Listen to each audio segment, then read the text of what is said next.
Jordan Lake. Michael Alato, all the best. Paul Alo Emile, Tato Folaufa Atas. Charlie Famina. All the best. Kako huka sa Manu Samoa. Yay! Say Lala Lam. Good to Manu. Sama Malolo. Luteru Tolai.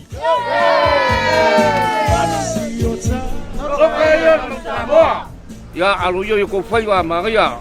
Sam Slate. Brian Alay no esse Aloyo Faiva. Theodore McFarland. All the best, mate. Wes, boy. Hey!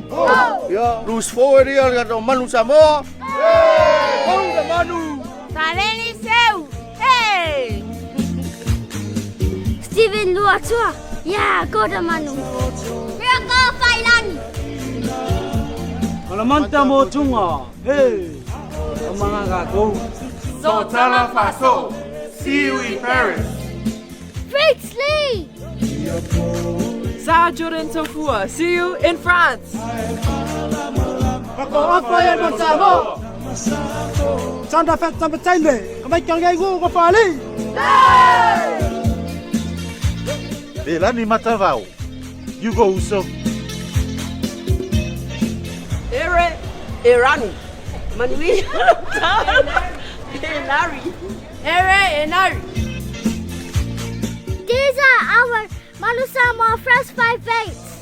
Kristen Lelifano. Go to Manu. Imatapuanga. This is our Manu Samoa midfielders. All the centers. Alay D'Angelo Lewilla.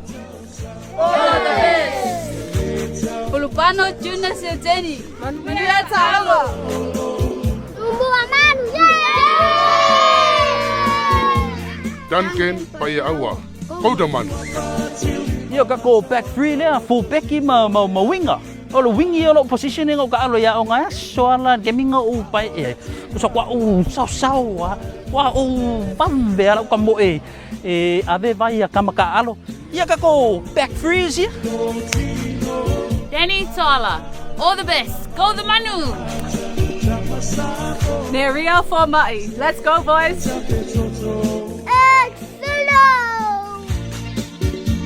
Benjamin Lamb. All the best. Go the Manu. Nigel Awa.